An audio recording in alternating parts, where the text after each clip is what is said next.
What is up, everybody? Mario B back from Wisconsin on Classic Cult Cinema. And right now I'm going to be talking about the 1988 classic movie called Slugs. This was one of my picks for the Calderon, so hopefully the fellas enjoyed it. Yeah, it's definitely a classic, we'll say. So this movie is from 1988, directed by Juan Piquer Simon. He directed the misunderstood masterpiece called Pieces back in the day. That's a campy 80s gore horror movie. Yeah, it's didn't really care for it all that much when it first came out. I remember you used to be able to get it at Blockbuster for like $5 or something. And I think everybody bought a copy of that, and then but now I watched it recently, and it's great. It's one of those movies that just, I don't know how they made that thing, because it's pretty nasty. But yeah, we'll get it. Maybe that'll be in the Calderon later. But yeah, that's a great movie. So had high hopes for this one. So IMDb synopsis is: killer slugs are on a rampage in a rural community. Yep, that's exactly what's going on here. So the movie opens up with a New World Pictures logo. Classic opening for a lot of 80s horror movies. The first thing we see is a couple on a boat. I'm assuming they're a couple because they're talking about the guy's fishing and the girl wants to go swimming. So she starts to take off her clothes, and the guy gets pulled into the lake and gets eaten up by, well, we don't know it at the time, but I'm assuming he gets eaten up by a big thing of slugs, and she's about to take her shirt off, and I think she should have just taken it off anyways. I mean, come on, give us what we came here for. So then we transition to an old guy walking his dog, and a car comes by, and some kids almost run him over. I guess you had to entertain yourself somehow in the 80s. But then the guy gets home, and he's an asshole to his dog, so I was hoping he got killed. Man, he got killed all right. He got ate up by them slugs.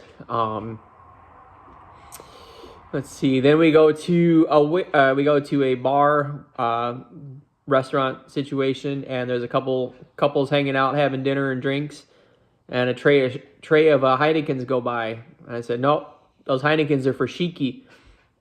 Don't get lost, waiter. And the scene in the bar when the two couples are about to leave and they leave frame, and just for a second after they leave frame, there's a guy sitting at the bar with a mustache. And this guy's mustache covered almost his entire face. You have to look it up. When the main couple gets home, they are in the bedroom, and the lady comes out in some negligee, we'll say, and she says, "Do you like?" Not bad, not bad. And then they're rolling around, and then we cut to some slugs on the window riding around. It's like, man, fuck you. We're about to see some fucking, but whatever, we'll get there. So we find out that the main guy's name is Mike. He's a health inspector, and he has to go. They're actually going to evict the old guy at the beginning that got eaten by the slugs. So he's with the sheriff. The music when they're in the car driving is just hilarious. It's like the most, I don't know, it's weird. It's just very like, almost like something important is happening, but it's just two dudes driving in a car. And they get there, and they found out the old dude got ate up. Serves him right for being a dick to the dog. And then the police and paramedics are coming in and out of the house for a long time, and the dog's still barking. Somebody get the fucking dog, for crying out loud. I cared more about the dog than the old dude. You find out that Mike's wife, I don't remember her name. No research department, remember that. She says that they're going to have a 10-minute quiz the next day. Well, what if I'm done in 7? I don't understand, but whatever. And we get an old couple in their garden at home, and the lady's ragging on him. And Harold's his name. He says, "Get off my back. Tell that bitch, Harold." Well, then Harold gets attacked by slugs, and they end up blowing up the house. So I guess they both got it.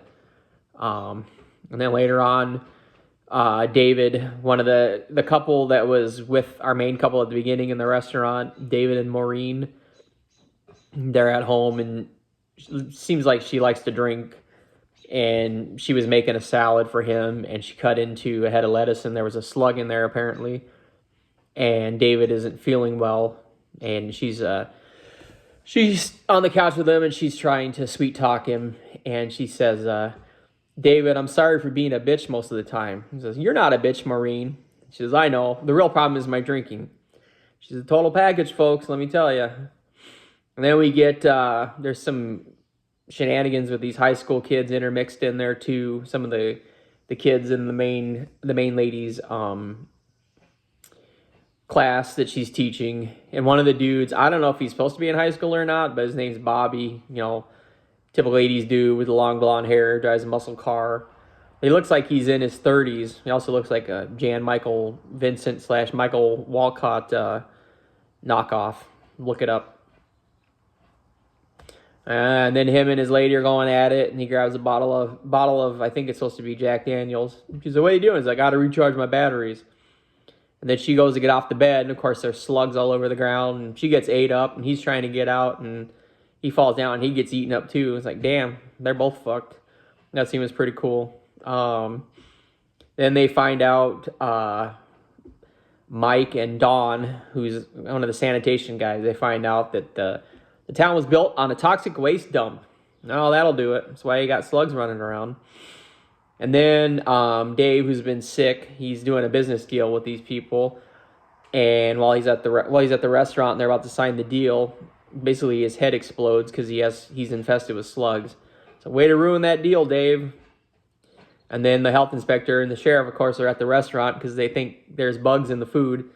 That was funny because the one Italian chef guy is like, worms? His mother's got more worms than we do. Tell his ass. Then some of the music in this movie really sounded like Harry Manfredini, guy that did the music for Friday the 13th. I had to look it up to see if maybe he was involved. And it says some dude named Tim Soster. So there's some certain times in the movie, and I'm sure you guys will pick it out too, but they're, sounded a lot like a Friday the 13th score. More super dramatic driving music. I don't know, that was great in this movie. Mike goes to see Mr. Phillips, and he tells him about the slugs. He says, mutated slugs, you crazy asshole. Well, fuck you, Mr. Phillips. He gets eaten up too, so he should have listened. Mike goes to Don's house, the sanitation guy, to basically tell him the plan. They got to go down in the sewers and blow him up. And he's playing football with his kids out front. And he's wearing a football jersey, but it has a different number on the front and the back. I just thought that was weird. I've never seen that before. But, whatever makes you happy. And then we get Don is telling his wife, hey, I got to go down in the sewer and fight some slugs, and I might get ate up, foreshadowing. And he says, how about when I get back, we get naked and crazy? You ain't making it back, Don. Sorry. Then cut to the woods. The teenagers are having a Halloween party. It's always welcome in these 80s horror movies, a good Halloween party, especially in the woods. You want to get in that sweet spot there. And there's that not Harry Manfredini score again. And then when Mike and Don are down in the sewer and they're trying to blow up the slugs, Don falls in the water and he gets ate up by the slugs too. So no naked crazy time later. And then when they do blow it up, it looks like they blow up almost the entire fucking town just to blow up the slugs. That scene was crazy. And then at the end, they blew everything up, and there was still one slug alive. So way to go, morons. You didn't even do it. So yeah, this movie was enjoyable. I watched it not that long ago on Tubi, and now it's made its way to Amazon Prime for some reason. They just trade that shit around like prison cigarettes, apparently, from streaming service to streaming service. But yeah, it was enjoyable. I will say I didn't enjoy it as much on the second watch, but it was not that long ago that I watched it, so had to refresh for the podcast. It's good. I would give it one toe and a long toenail, like if you haven't clipped them in a long time. One big toe and one big toenail. So yeah, that is Slugs from 1988, and this is Mario B signing off from Wisconsin. I will be back later to talk about Windy City Heat. Number 1.